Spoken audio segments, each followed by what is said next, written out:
think like drinking a beer on TV would be like a negative thing, but it's just like, no, let's show Kate doing this. It's like, I think that it was a great look. Oh, thank you for saying that. We had home court advantage, and it was the first game of the playoffs, and like the playoffs just have a different atmosphere. You know, the Wells Fargo Center is always rocking, but it goes up to another level. And I was running up the stairs, and we're usually like high-fiving people, and I'm crazy stupid, so I'm yelling, "Let's go Sixers!" And I'm just being a weirdo like I always am. And this dude is just standing in the aisle with a fresh pint, and it really felt like, you know, I used to run track and field. It felt like he was just passing me the baton. He actually had no clue what hit him. He was looking in a completely different direction, but I just grabbed it. I didn't drink the whole thing. Hey, that cost $12. I didn't drink all, exactly. I was like, "Sorry, bro, I'll give you 20, don't worry about it." And I just took a big swig and then continued yelling, and I should have known. Again, there's cameras everywhere these days, but I was just in the moment and going up, crushed our open. Let's call, you know, the first playoff game of the season. And yes, apparently a couple of people took pictures. And note to selfie: going to do something like that, guys, this especially applies to you. Don't wear a bright pink blazer.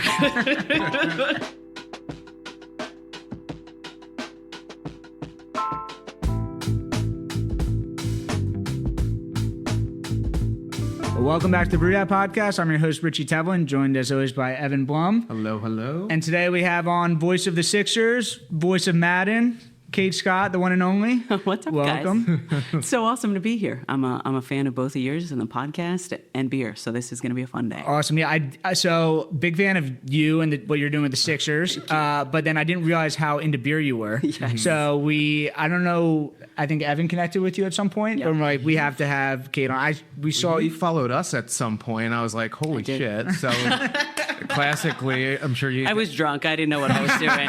I was just throwing back beers. It was one of those nights. No, I've been a fan, so. That's so cool to hear. And then like, we're like messaging around. We're like, well, we got to reach out. Yeah. So that's... And you thankfully said yes, so now we're here. So it's so cool. I appreciate you guys giving me a little time after the season ended. Yes, still a bit busy. As we all know. Let's drink to that, the season ending last year. Yes, Cheers. exactly. Cheers. We made it through. Cheers. Sixers fans. Uphill. We're all up from here. Yeah, exactly. So thank you for giving me some time, and excited to get into this tonight. Yeah. Awesome. Yeah, so I guess we've seen you on a couple episodes of What's Brewing PA. Yeah. So that's very fun. And I didn't realize how, I guess, into beer you were. You talked about like beer, that you were into like craft beers in college, which is not normal. It was not. No, but I've heard your story a lot about like you basically been trailblazing your way through, you know, the sports broadcasting world. Can you talk? We're going to talk about obviously the Sixers. Yeah. But we're here to talk about beer today. Which I'm really excited about. Yes. I get caught. I hate talking about myself, which probably sounds weird, but that's one of my favorite things about doing play-by-play, because I'm telling everybody else's story. Yeah. I'm not talking about me. Mm-hmm. I understand why folks are interested in my story, my broadcasting story, but I'm really excited to get into the beer story tonight, so ask away. Cool. So I guess how did you get, I mean, you were in Northern California. Yeah. How did you get, what was your entry into craft beer? Yeah, so that was a big part of it, being in Northern California. So I didn't grow up in Northern California. I grew up in Central California. But then I went to the Bay Area for college. I went to UC Berkeley, a.k.a. Cal. Yeah. And was living with a couple of girlfriends my junior year. And one of my girlfriends' moms was super into craft beer. Lived in Portland, Oregon, which is, as you guys know, a big craft brewery spot. And I thought she was a badass. She was like a partner at a law firm, had been a single mom to my friend, and just loved her craft beer. So I asked my friend, as you guys probably get a sense of from the broadcast, I at time to time like to kiss up and, you know, try to get in good with folks. So I was like, okay, your mom's coming to town. Like, what can I bring her? Would I bring her flowers or something? She's like, no, we got to get my mom some Chimay. And I was like, what's Chimay? Right? Cool. But I was telling you guys before we got started, my least favorite thing, the only thing I really don't like about Pennsylvania is you can't buy alcohol just at the grocery store, because the Trader Joe's, especially in the Bay Area, right when they were taking off, they had this amazing craft beer section, and you could just buy individual either pints or, 12, 18 ounces, whatever. And they had the whole Chimay selection. I had never seen it before. So anyway, got her some Chimay. That made Mom very happy. And then she was like, have you tried the other Chimays? And I was like, what are you talking about? There's others? She's like, well, there's the red label and the blue label. And that just kind of piqued my interest. Like, I love learning. That's one of the reasons I call all the sports. I love learning new things. So I was like, this is a subject I'm now interested in because I love beer. And I didn't know that there was so many different kinds and producers of it. So that kind of got me. Did you like Chimay when you first drank it? That's a tough beer to jump into. Right? I think I faked my way into liking it at first because it wasn't right. Exactly. It wasn't a transitionary beer to get you into it. But again, like there was this badass woman who was drinking it. So I was like, okay, this is something that I will teach myself to drink. Yeah. And then after did some tastings and obviously started with some lighter beers and then got into that. Then I just like everything now.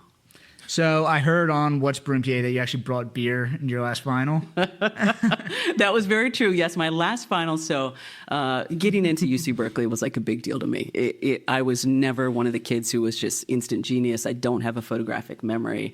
School was hard for me. You seem like you have a photographic memory. I wish, because a lot of play-by-play announcers do, and it makes the job much easier to like look at a stat once and then remember it on air. Can you tell from like a broadcasting point who has like that type of photographic memory? I mean, I know now, knowing so many play-by-play announcers that we all know, like Kenny Albert, who calls every sport all the time, right, has called so many hockey games and NFL for Fox for 30 years. Like Kenny has a photographic memory. Yeah. Like, that makes sense. That's why he can call 4 sports in the same season and know everything about every team because he looks at it once. Anyway, that was not me. So that was a long way of saying I was really proud of myself for making it through this really difficult college because there was a lot of geniuses at UC Berkeley, which was fascinating for me. So I made it to my last final, and I was like, I think I'm a little bit older than you guys, but Nalgene bottles were all the rage back then. Yep. Not the cool bottles that we have now that weigh 45 pounds. And that was like the colored Nalgene bottles. So I had a blue Nalgene, so I was like, my professor's not going to know what kind of liquid is in here. So one of the craft beers, even though it wasn't really, but it was Newcastle at Trader Joe's at the time, and I was like a big EPL fan. Alan Shearer was a guy that I liked to cheer for, and I was like, I'm getting a Newcastle brown ale and putting it in my Nalgene and taking it to my last final. So, and it was fun, and I made sure to pass it down the row, and I was like, you guys, it's not water. So yeah, so that's again like. There wasn't and still doesn't appear to be as many women into beer as I think there is. And I think that's one of the, again, I brought this in, Tara's book. I know you guys had her on recently, but I actually picked that up before you guys had her on, and it just felt kind of like kismet and party. Yeah. Like then I watched her episode. And I was like, there's so many similarities between being a woman in sports and especially a female play-by-play announcer and like women who are into beer, that they've been here forever and really love it. But for some reason, we just have this stereotype that guys love sports and women don't, and guys love beer and women don't. So I feel a lot of, camaraderie with women who are into beer. Definitely. Yeah. And it's similar to sports. Beer is something that brings people together. Totally. So yeah, that's another reason. That's another reason I like it, and that it's a low alcohol content most of the time. Obviously, there's a lot of ass kickers, face kickers these days, especially because of the craft brew movement. But that's one of the reasons that I love beer is that you can usually try a bunch of different ones. So if you want to have every friend bring their favorite beer, and you can go around and do a tasting. And you're still coherent at the end of the night. So you can remember what you tasted, and you can remember the great conversation you had. So, yeah, just another reason I love beer. Yeah, it was hard for me to get into, like, scotch or whiskey or anything. For me, it's just, like, it's too much effort. It's just, like... Totally. It's taken me a long time to get into that as well. But maybe in another episode. Yeah. We can do some bourbons and whiskeys and scotches. Definitely. So after college, like you went to college for communications and broadcasting, right? I did. Yeah. I didn't know play-by-play was what I wanted to do. And I really went to UC Berkeley just because I fell in love with it when I toured it. And I knew that it was so different from where I grew up. I grew up in a really small, conservative town in the Central California area. And then to go to this like crazy place where so much history as far as politics and culture in the entire country, if not the world, was. I was like, this feels really different. I want to try this. Yeah. And then just the fact that they had a decent communications program, like not by any means Temple and Syracuse and Northwestern, and you hear these big programs that a lot of famous broadcasters go to. Did not give myself that leg up, but if you fall in love with a place and they have, a decent communications program, you can make stuff work. Well, it worked out. It worked out okay. So I guess I have some personal questions for you. So it's you're obviously an amazing talker, I guess. Like, you have an amazing voice. So Evan and I still don't know how to talk. I still mess up people's names. You guys are faking it well, though. Really well. Fake it till you make it. Fake it till you make it. But like, what's the process like? Were you always very articulate, like growing up? Like, were you a natural speaker? Were you a natural public speaker, or was this something that you were like in college? You were like pushing to? Because I am not a naturally good speaker. Yeah. And it's something like we definitely have gotten better since the podcast has started. Totally. But like, how was it? Was it just? That's how do you get better? You just practice it? Yeah. Nobody's asked me that before. Surprising. Great question. Surprising. Yeah. People have asked me like specifically about my voice, but just as far as being able to speak for a long time and not stumble too much. I think it's like, is that what communication school is? Like, do you practice talking in college? So it depends. Every communication school is different. When I went to Cal, like the cool thing was marketing, because Mad Men was all the rage. One of the reasons I got onto the brown liquors. So like marketing and PR was what everyone wanted to do at that time in communication. So smart colleges kind of shift what they're teaching. Yeah. So my comms program was really theory based. So it was really like reading about communications and like watching different news programs and critiquing them and stuff. So there was a radio station, and there wasn't a TV station yet, so it wasn't a lot of hands-on stuff. And yeah, as far as speaking in public, I think I've always been comfortable. But it has taken a lot of practice. I like to say, just like the athletes that I cover, I was not able to speak this clearly and this confidently and this continuously at the start at all. I started, like a lot of the broadcasters, men and women that I look up to in television, I started in radio, which I think does give you a leg up, because you're forced to learn how to speak like that. You gotta talk. Yeah. Or if you're hosting a show, 2 to 4 hours straight, and you gotta keep it interesting, and you can't be stumbling and bumbling over your words, or people are gonna change the channel, right? But I definitely was a stumbling, bumbling mess when I first started, and I got good advice, which was make your last mistake your last mistake. And at first, you're gonna have 5 mistakes in a 30-second sports update. And then, as you get better and better, hopefully you'll have 1 every 3 updates. And then you'll get to a point where you can just do it smoothly. So it's really just been repetition. And I took voiceover classes as well. Not the same as like vocal lessons as singing, but just your voice is an instrument. So learning how to utilize that instrument, and how if you're standing up versus sitting down, your voice can sound different. If you move your hands differently, if you're smiling versus not having a facial expression, your voice sounds different. So I think all of those things and just the repetition helped me get here. We had Josh Shapiro on a couple months ago, and he was the same way. It was just like, listening to him talk was like, all right, you're much better at communication. I think politicians, and especially politicians who are so good at speaking so distinctly and confidently and in shorter sound bites. I mean, that's one of the things my mom said before coming on this. She's like, Kate, I know the podcast culture has ruined everybody. Can you shorten your answers, girl? And I was like, I'll try, Mom. But Josh and so many people are so good at, succinctly in 20 seconds getting their point across and doing it. And you're just like in rapture with what they're saying. Cool. Yeah. So I guess you worked. You had the longest resume I've ever seen in my entire life.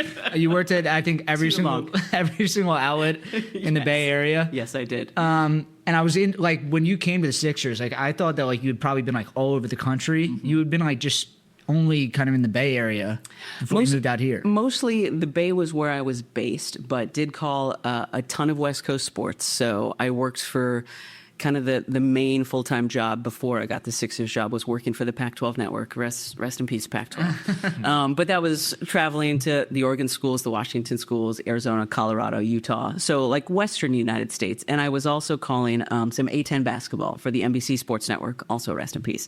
So that was, like Richmond. And that was actually my first trip to Philadelphia, was calling an A-10 women's game at St. Joe's a number of years ago. Cool. Wow. Yeah. So that's pretty cool how this has all come together again. I'm very I think the Berkeley girl in me comes out sometimes, and I'm like, that's really cool, man. That like first time I was in Philly, it was called a basketball game, and now I'm back here. I don't know where this voice has come from, but you know, when you drop into someplace for like 36 hours and you just know your hotel and the arena you're going to for a game or a concert, and then you leave. I had no idea where I had stayed in the city that time, and I had no idea where St. Joe's was or Hawk Hill, and I had my first cheesesteak, and I was like, where did I go? You know, so now being back, I put it all together. So it's pretty cool. Do you remember what that first cheesesteak was?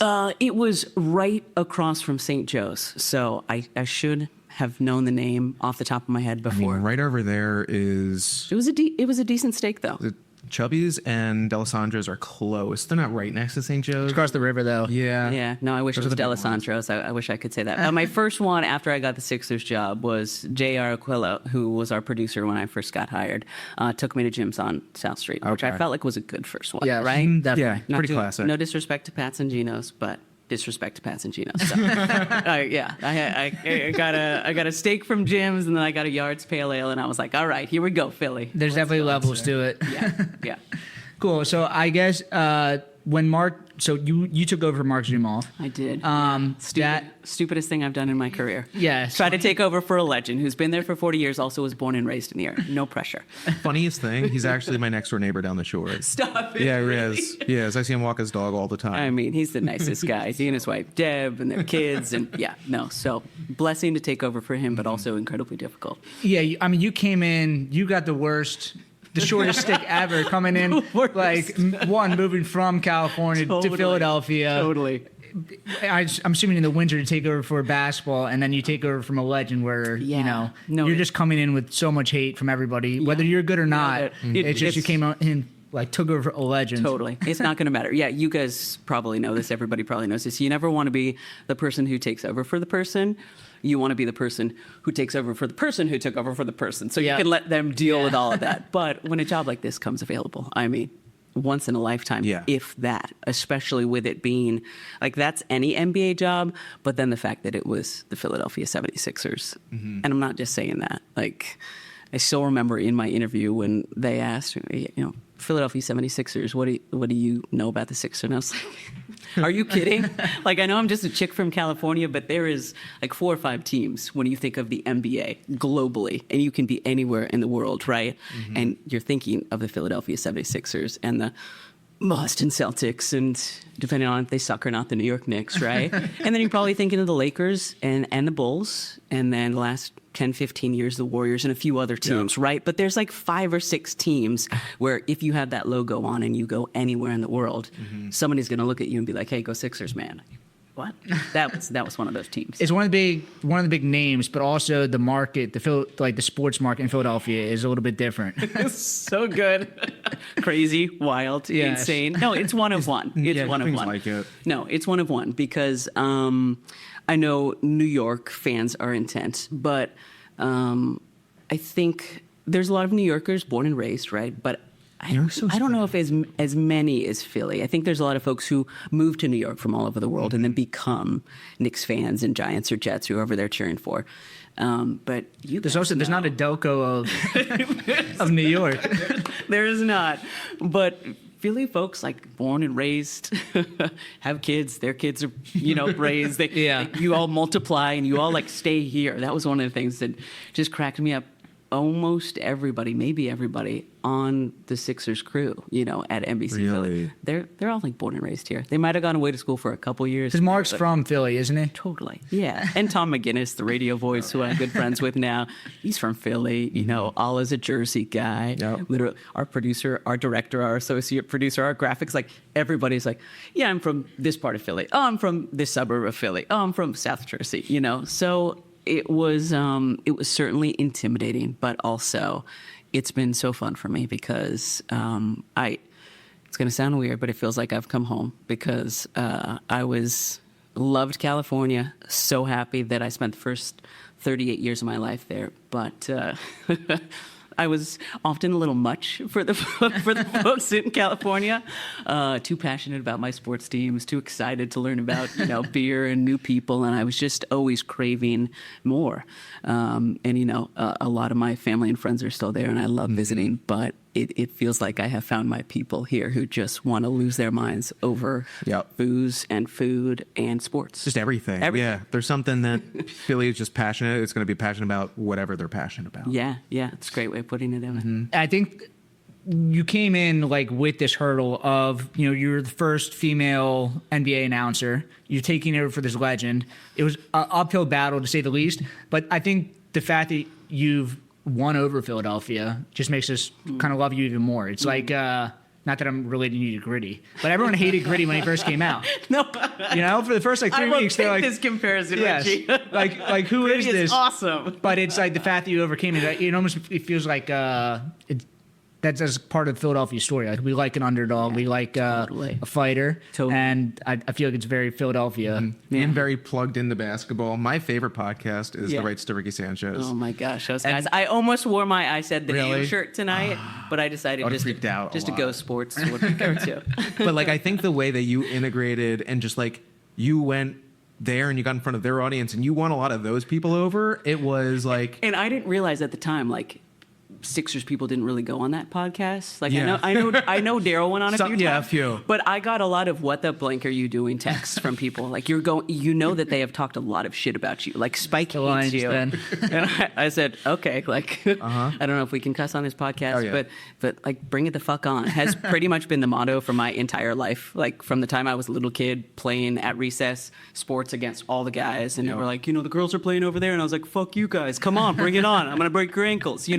I've always been that chick. So, and I knew, kind of, not to put your podcasts up against each other, but I think it's important when you're a new person in town, and even though this is going to be year 5, I still consider myself new-ish, and I'm sure that there's plenty of people who still don't know who I am, to introduce yourself to different, groups of fans, groups of Philadelphians, whatever. I knew most of the the Ricky folks knew who I was, but I don't think they really got to know me because they had just, It's just heard me that first everything- year. Totally. everything that's Yeah. just being talked about Yeah. in Philly in the little microcosm at the time. So And it was hilarious because my neighbors are, they have like a ticket package with a bunch of their friends, so they're not there every game. But my neighbor Jeff was like, "Hey, Kate, I heard you on the Ricky. You were great." I go, "Jeff, you're a listener?" It's like, "We all listen. That was a great job, man." He's a big guy. He's excited I'm coming on this show too.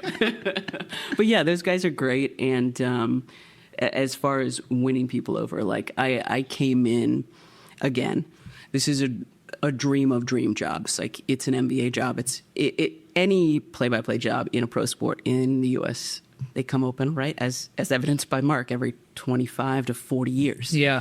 So they rarely come open, and then to come open for a team or a franchise like the Sixers, even more rare. And then to get a chance to do it, even more rare. So I knew, because of all of those things, it was going to be incredibly difficult. And then the fact that I was taking over for Mark, knew it was going to be difficult. I think my favorite thing is that so many people have come up to me, and I always hear their voices, even though it was only one guy who said it like this, but he was like, "Yo, Kate, fucking hated you when you got here, man. Hated you." He's like, "But it wasn't because you were a chick or because you were gay. It was you were from fucking California. Like, what the hell does she know about Philly?" And he did that. I'm just replicating what he delivered. Like, and that was like, I don't know, 45 minutes before Sixers game at the Wells Fargo Center. Hey, nice he was to like, meet you. "Bro, but I love you now, girl. Let's hug it out." And I was like, "Let's hug it out, man. Let's hug it out." But I knew that it was going to be hard, and I have always been bring it on. Like, let me prove it to you day after day after day. And there's always going to be people who don't like me for whatever reason. That's a part of being a public figure, whether it's my voice or my face or my delivery or my cadence, whatever. Haters. Exactly. but if you don't have haters, what are you doing? Exactly. If you have haters, you're probably doing Exactly. something right. So. I think also you bring you're the play-by-play, but you bring a lot of personality. It's like You try to. you're inserting yourself, and you speak emphatically. It feels like you're like just hanging out with somebody, That's which I guess awesome. is the goal of it. Yeah, but thanks it's for saying it feels very real and natural. That's awesome. That's Yeah, that's what you try to do as a play-by-play. It's always funny listening back to, I'm sure you can listen back to your first podcast, and I listen back to my first broadcast, and it's like you haven't really you haven't found your voice yet. Yeah, so you're trying to be other people. take my headphones so out. there was definitely like really broadcaster Kate at the start, like, hello everyone, welcome to the Wells Fargo Center. I'm like, am I calling a WWE match? Am I trying to be Keith Jackson at the Rose Bowl like back in 1960? What is happening here? But that's the hardest thing in broadcasting, is to be yourself. And sometimes I find it especially difficult because everybody I still listen to, for the most part, other than Lisa and Beth and like a few women who do this, are male voices, you know? So it's really easy to hear something they say and say, oh, that sounds really good. Let me try to put it in my voice. And then it just really sounds like Ian Eagle is, calling the game. And you're like, no, be Kate tonight. What are you doing? So thank you for saying that. And then I guess, should we talk about Madden now?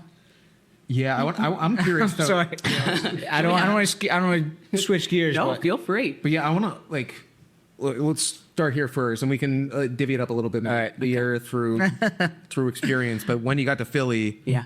So what were some of the differences between being West Coast versus East Coast? I guess Other than the IPAs. I mean Yeah, that's the first question. Yeah, what are the alcohol laws in California? You can just buy any alcohol Are anywhere. there laws in California? Not really sure. No, you can't. There are laws, but you can buy alcohol pretty much anywhere. So I would, as I've mentioned already, shout out to Trader Joe's. I'm so sad that you can't buy alcohol at Costco. Like, Costco has great alcohol out in California. That's such a wild fact to even think about. Well, apparently in Delaware, the Costco in Delaware. So again, getting back to the neighbors, they're like, if you ever go down to a Blue Coats game, let us know. We'll send you some money, buy us some alcohol. But yeah, you can mostly. There's beer, wine, and spirits at every grocery store. So you go to the grocery store to buy food, and then you can just get all your alcohol. But yeah, the first number of months I was here, I would go to the checkout and I would forget, and they'd be like, "You can only buy 4 bottles of wine." It's like, what? Excuse me, what? Why? 4? Like, I'm not going to drink this all tonight. So I understand your concern and I appreciate that. But this is for the next month. I just don't want to come back to the store. But now I know that you just go to the Fine Wine and Spirits or whatever and you get it done. So yeah, you can buy alcohol anywhere. Okay, so then West Coast IPA, East Coast IPA. Different, each have their great traits. I will be honest, I'm not the hugest IPA fan. I drink my IPAs most of the time during the summer when it's really hot out. So I change my beer drinking with the season. So I appreciate that we've got like lagers and pilsners and pale ales and stuff. I like to drink my lighter beers during the summer when it's freaking hot. So I will also have an IPA or two because I find them really refreshing, but they often have a lot more alcohol in them as well. And your girl's getting up there in age, so I don't really like to have one beer and then fall asleep at 3 p.m. Unless we're in Spain, and then we can have the siesta, and then we can keep going at night. I saw all those photos, by the way, too. I was just like, that looks sick. Spain's awesome. Oh my gosh. Fantastic. Have you been? Yeah. Me and Cole, one of our best friends, moved to Spain, just dropped, from here, moved to Spain, learned Spanish. Wait, what? He lives in Madrid now. Oh my gosh. He's been there for 2.5 years. Hola. That was really bad Spanish. But yeah, it was amazing. And wherever I am. So we were drinking Spanish beer while we were there. And whenever I'm on the road, I like to drink local beers as well. Yep. So I have another friend. He does. He's like a beat writer not for the Eagles, but he did cover Penn State football. Yeah. But it seems like the whole sports reporting industry, it's like because you're traveling from city to city, it's like, sports and beer go together. So everyone, it's like all the sports reporters I talk to always have the insights of the best bars to go to, best beer to get at each place. Because we're lonely and we like to, spend our per diem on important things like alcohol. That's what it comes down to. Definitely. Maybe I'm speaking for too many people, but I know a lot of people who do that. It's just a fun way because otherwise you're just in a different hotel room in a different city every other night, and that gets really boring. Just going to Chili's every single night, it's not that exciting. You have to embrace the local culture. Do I want Bud Light? Do I want Miller Lite? I mean, I will go for a High Life often, especially during the summer. There's something just celebratory about that beer. But yeah, so getting back to your question about, West Coast, that was, as we discussed earlier, just a big reason that I got into beer because in the early 2000s, that was the craft scene was exploding again, as I found out from Tara's book. Every generation gets to invent it was the 70s and then it was the 80s, but it was so cool because so much of it was in the San Francisco Bay Area and then Oregon and Seattle, and I have lots of friends in both of those places. So I've either tasted or been to a tasting room where a lot of really famous beers are from, which is really cool. And now the fact that I'm back here and getting to discover so many places that we don't have at all on the West Coast, because they at least weren't distributing a couple years ago. They may be now, but so again, it's been like learning a whole new language, and that's East Coast beer. So. Definitely. We talked a little bit before we started recording. So I saw you on the What's Brewing, and you I appreciate that. drinking the Shout out to Glenn. Shout out Glenn And Joe. We'd love to have Glenn and Joe on the podcast, Yes. and Lou. Yeah. But you guys were drinking the Mexican beers, so Mexico close. What They were throwing shade left and right. I on know, my I know. Mexican beers. I was like, guys, come on. they were saying, like Mexican beers are all the same, but like American lagers are all the same too. Thank you. Exactly. A lot of lagers or pilsners or whatever, if you don't get really creative, a lot of them taste the same. But I appreciate, especially now, because I like to drink my Mexican lagers in bodies of water throughout the summer. Because, Yes. again, they're crisp and they're refreshing and they're often low alcohol, so you can drink a lot of them. But, yeah, we were talking before that you're a Victoria and Modelo Negra. Those are my two Mexican beers, and those Love are the it. beers that you brought on. Cheers, friend. I'm going to steal some of your Workhorse, I think, since I'm trying to rotate. You try a little Or should bit. I try another one? Sure. The lime, what is that? Was this Attic Brewing? This is added. Yeah, I haven't had an attic yet. Oh yeah. The Attic's up in Germantown. It's a great brewery. All right. Yeah, they do really well. Some of the like they have a ton of medals for a bunch of their beers. I follow them on the socials. Nice. Fat Little Brown. Yeah. Oh. And then I saw, what was the other one? Oh, you went on the other episode that you did What's Brewing. You brought the Dry Hop Prima Pills. I've done a lot of drinking so Yes. far on camera here in Philly, which in other towns probably wouldn't be the best idea, but I feel like it's a great thing to do here. But you had something to do with that beer, right? So I was part of the innovation team there, and that was like one of the recipes that I made. I'm like, oh my God, Kate Scott's my girl. That's She's so just cool, drinking man. all my you beer. gotta pour yourself something now. Come on, get yourself something. There we go. I got a little bit. There you Catch go. back up. There you go. Get in here too. Get in here too. All right. Yeah, that's awesome. But I guess like what that experience on What's Brewing. I mean, we look up to them like, it's a little bit different. It's a TV show, not a podcast. Yeah. But they've been doing it for years. Yeah. I guess you're used to being in front of the camera, but they set up theirs like so kind of. But they just blow through it. Glenn is. I try to be one take Kate, as we call it, because again, everybody in the crew gets there before All and I get there and leaves after us, right? Because they're setting stuff up and they're having to strike or take stuff down. Like we have the cushiest part of the job. We get there 2.5 hours before the game. We're on camera. We call the game. We go home. Everybody else is still breaking stuff down. That's my job here. Exactly. They do the editing. I chill and drink beer with people. So I learned early in my career, like try to be one take. Just do your open once and try to crush it, so that everybody who's working longer hours than you has to spend as little time as possible with you. And Glenn is just like one take Glenn, but like blowing through stuff. And I was like, Glenn, I think I might have had something in my teeth. He's like, don't worry about it, Kate. All right, let's go to block B. So yeah, those guys are even more professional than I am, which is impressive. That's fun. I've seen you on drinking beer on the podcast or on the like on TV. I saw you on like in a pink blazer. But it seemed like it was almost like Speaking of Philly, yes, yeah. it was almost like not that it was planned, but it was just like all right, what it was like a positive thing. Like you think like drinking a beer on TV would be like a negative thing, but it's just like no, let's show Kate doing this. It's like I think that it was a great look. Oh, thank you for saying that. It was an out-of-body experience, what Richie is referencing. For those of you who for some reason have not heard yet, I'm glad that it hasn't gotten that far.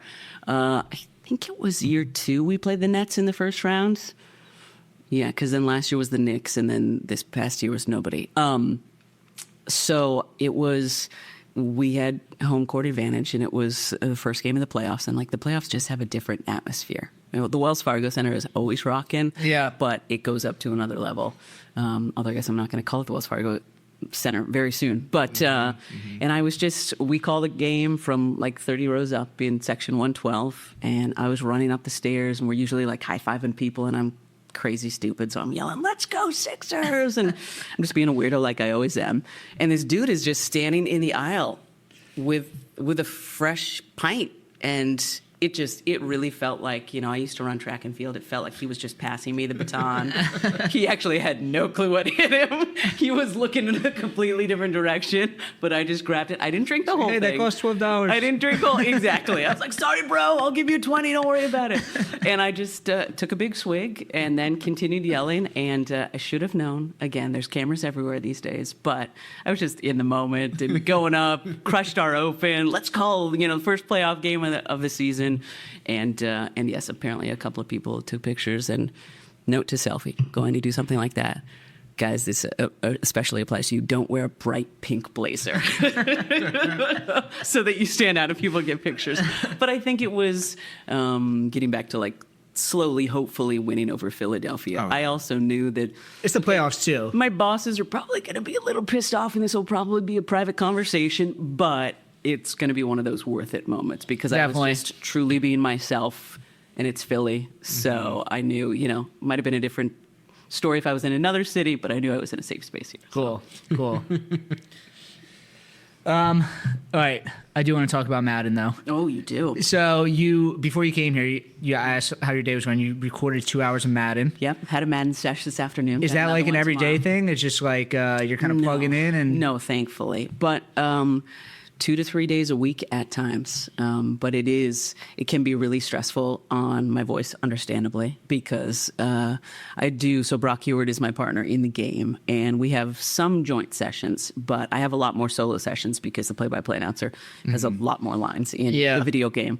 And if it's high-intensity stuff, it can strain your voice if I'm calling touchdowns for 35 minutes. Like, my voice can get a little scratchy, and one of the things about the game is it doesn't matter if I was recording in December of 2023 or in May of 2024 or now July of 2020. Like, it has to sound the same because the lines have to match up. So they're very thankfully protective of my voice. So 2 sessions this week, 2 sessions last week. I think we have 3 next week. And then during the season, which we often record, they try to, if the Sixers went to overtime the night before, we'll do easier lines the next day. Or if we have a day scheduled, we might push it later in the week if there was a really intense Sixers game the night before. So, yeah, it's been wild, man. That was probably way too in-depth, but I'm just I'm the biggest nerd about it. No, it's cool so because you have you obviously have a unique job, but because you're almost like an athlete where you have to protect your voice.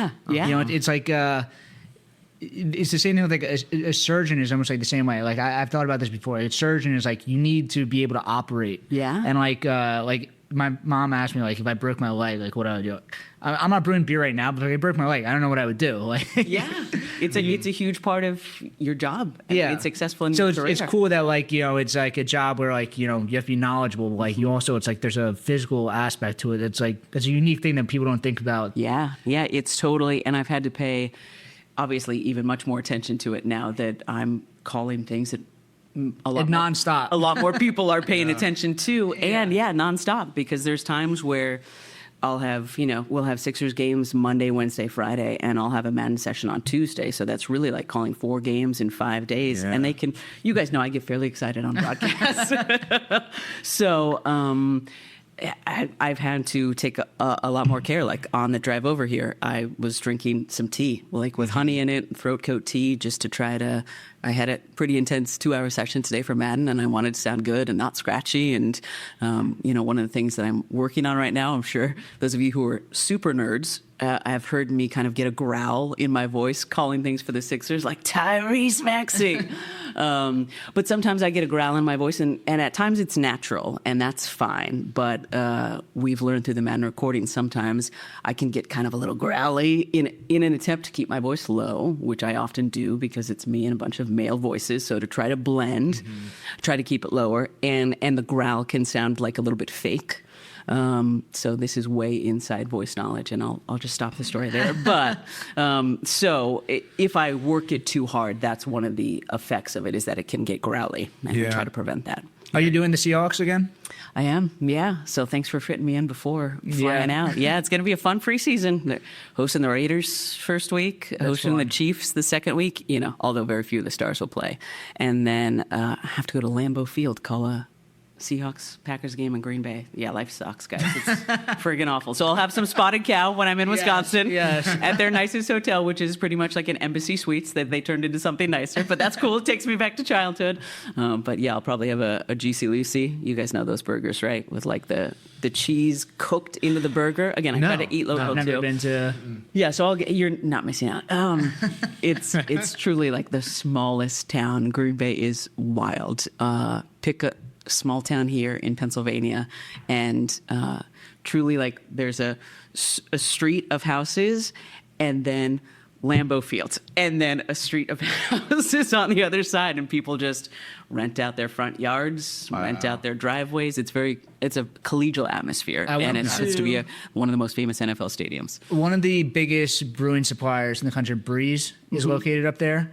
There's a town next to it. It's where you remember Making a Murder on Netflix? I do. So the town next to that is next to Green Bay. Okay. And it was the beer there is amazing. The food is amazing. It's good. But it is a little bit different up there. It's different, but I love that. Again, I love learning about new things, whether it's people or beer or sports. And I am looking forward to the Green Bay, Wisconsin airport is very tiny, as you guys can expect. There's no directs from Philly to Green Bay. So, and last time the radio crew for the Seahawks, who I've gotten to be really good friends with, because in the NFL, all the television broadcasts throughout the season are national, right? It's always on CBS or NBC on Sunday night or Fox or whatever. So it's really the radio crew, like Merrill, who as a football fan you fall in love with and you get connected to, because there's no TV crew to get connected to locally. So I wasn't sure, coming in 3 years ago what those guys would think of me, but once I started drinking beer and talking sports and chicks, they were in. So, we actually played Green Bay in Green Bay my first preseason 3 years ago, and they got kicked off the charter flight back to Seattle because so many Seahawks super fans wanted to be on the flight.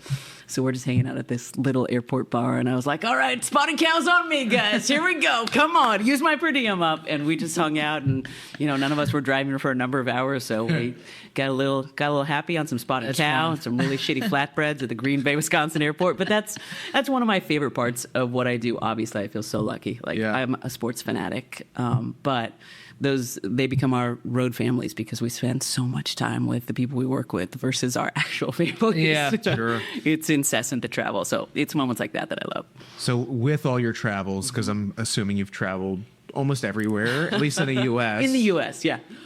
What are, and we're not going to be biased at all, what are some of your favorite beer cities, I guess? Ooh, favorite beer cities. Philadelphia, obviously, because I'm going to pander as often as I can. But also, we have such great beer here, and so many great craft breweries, and so many woman-owned breweries, and black-owned breweries. I went to 2 locals last year. It was so good. Yep. Yeah. And so I love the variety of ownership and brewers and everything we have here in Philly. Chicago has some pretty good beer as well, although I did get into an embarrassing kind of fight with a server who asked for, what locals they had. And she said Lagunitas, and I was like, girl. I was like, don't be that girl talking to this girl telling me that Lagunitas is freaking local to Chicago.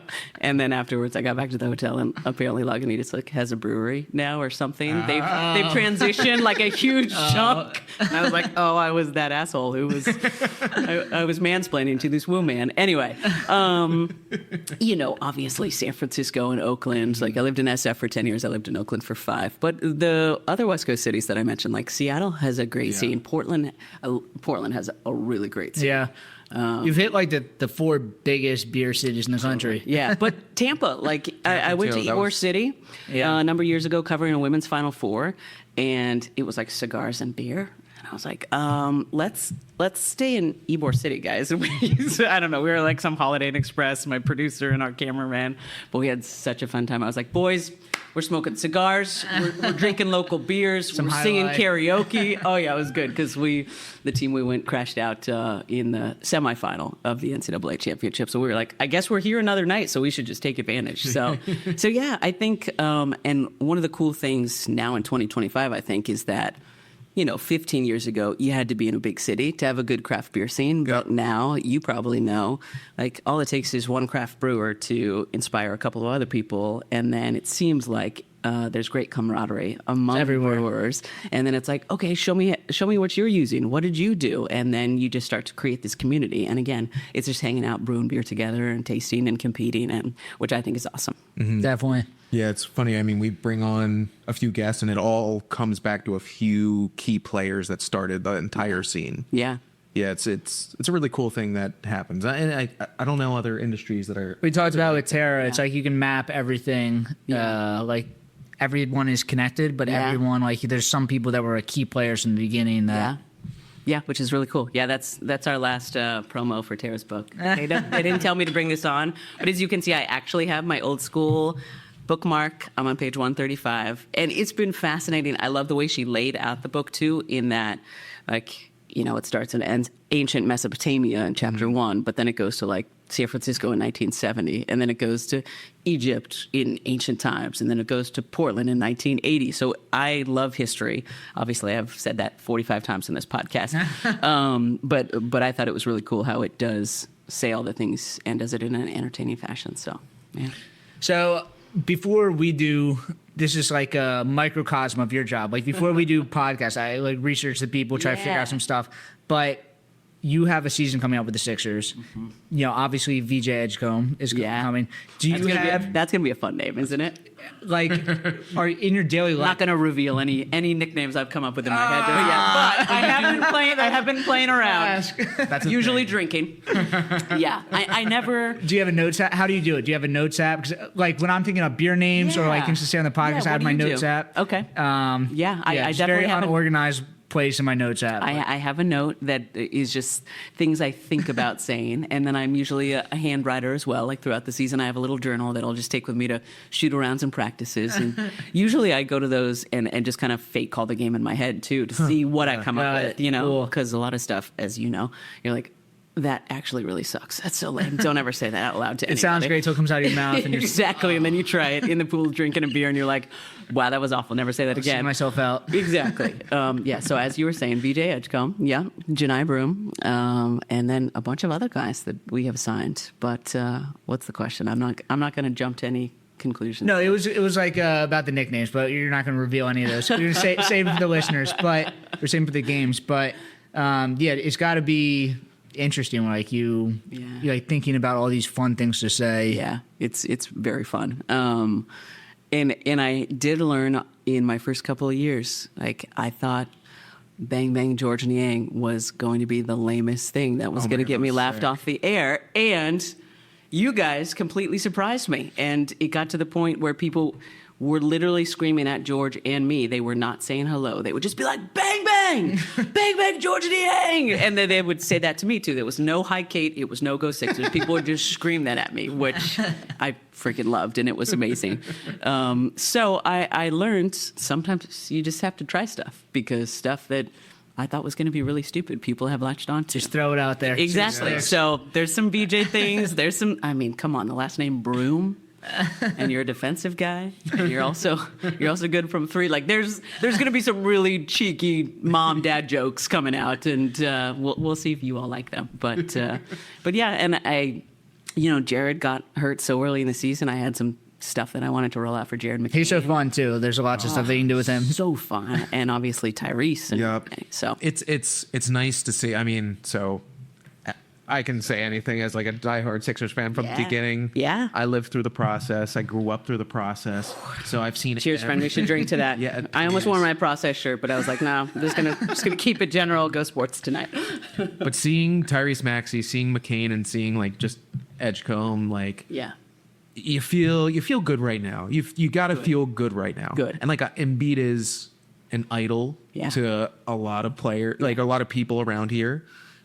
But it's just you feel good about the youth piece to it. Good, right? good. As well. Right I'm now, glad to hear you say that, because I feel that way, and I think people should feel that way. Richie, It's a better situation. Last year, the last couple of years, like the expectations have been so high. We're like, we know we're going to let down. It's almost like this year. It's like we can build upon this. It feels like we are moving in the right direction because we are knock down on here. wood? Yeah.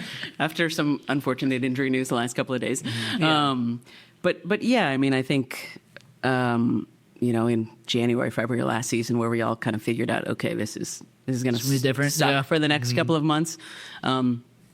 Allah, whose first year was the 10-72 season, talk about coming into. Yeah. He was like, "Girl, you are doing great." Everybody blamed the demise of the franchise on me when I first got here, and I was like, I mean, kind of understandably, bro, you won 10 games.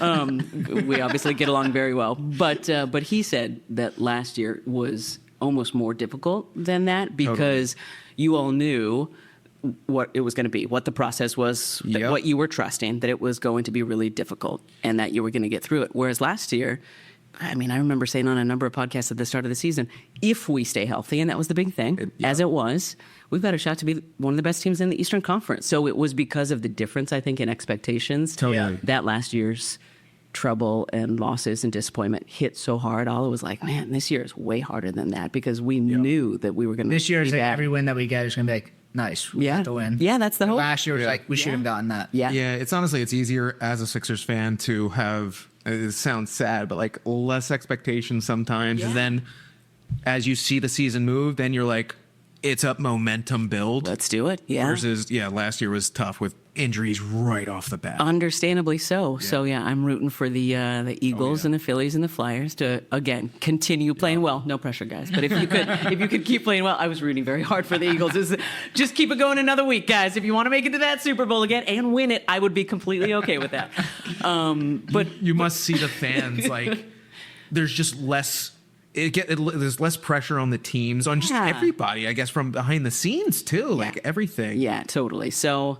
you guys know at this point I am a very positive, naturally, strangely optimistic person. But I feel so deeply now for all of you. Like I know I haven't had my heart ripped out as many times as you have. I mean, the Celtics did a few years ago. I felt like that was my christening as a real Philly sports fan. Like, I still don't understand how we lost that Game 6. So, having my heart ripped out, I was like, okay, now I feel like I can be here for a long time. I've had my heart ripped out of my chest and stomped on and run over by a semi-truck with all of you. So this feels good. But so I feel for all of you because I know how hard it is to have your team either seem like they're going to have a great season and not, or be having a great season and then a star player gets hurt. You know, like I grew up a San Francisco Giants fan, and there was a lot of good players, and Will Clark and Barry Bonds, and this is going to be the year. No, this is going to be the year. No, this is, and there was always something, and we were always the team that never got it done. So I relate to that, and now being so in love with the city and the guys that I cover, like I just want it so bad for all of you. So hopefully the young guys get up to a good start. So you came up through in like the Bay Area when Golden State was like coming up. Yeah. Was that an exciting time to be there? Gosh, it was so fun. And I worked for the Warriors radio flagship station. So it was incredible because they, again, and that was one of the stories I told in my interview and audition here, like the Warriors hadn't won in 40 years. Yeah. And I know we're a few years past that now for the Sixers. They were a franchise you never even thought about. Oh my gosh. I distinctly remember getting offered courtside mid-court tickets in college when I was at Cal because the Oakland Coliseum where the guys kind of played, Oakland Arena, and Berkeley were just a BART ride, like a SEPTA ride away. It was like 20 minutes. So it's super easy. On campus, BART stop, and then at the Coliseum, BART stop. So literally, it was so easy. Then they offered them to me for free. And I turned them down. Because I think it was like $2 beer night at the Bears Lair or something. I was like, thank you so much for the courtside Warriors tickets, but there's cheap beer on campus, so I'm just going to stay here tonight. So that's how bad they were. And yeah, it was just nothing forever. And then, again, the interesting thing, which maybe relates to this year for the Sixers, is they had Monte Ellis, who they thought was their big guard star. Yep. They traded for David Lee, who was a New York Knick, who they thought was going to be the guy to get them there. Yep. And then this little cat comes along, Stephen Curry, who they expected to be a role player and a piece, but nobody there expected him to be what he is now. And I try not to make too many comparisons, but I started covering Steph in his second year with the Warriors, and when I got here was year 2 for Tyrese Maxey, and I don't think Tyrese is going to be the best shooter in the world like Steph. He will always hold that mantle, but so much of the way Tyrese carries himself on and off the floor, his work ethic. You can't take your eyes off him when he's got the ball in his hand. He's so fun. He's such a joy, right? So much fun. And that's something that the team really needed. Yeah. He gave such an energy. Yeah, the city needed a player like him to give an energy. And then even like McCain in his short showing, and just like, Oh, it's almost like it piled on top of Right. kind of what Maxi's bringing along. Yeah, and both similar to Steph. And Steph was who Jared grew up in California idolizing and watching. Like, it's easy to forget because Jared played, 2.5 months for us, but he is so good at moving off the ball, just like Steph is, and getting guys freaking tired by the second quarter that they don't want to defend him anymore. So he's getting open shots. But they play with such a joy, but they're also just freaking assassins on the court, right?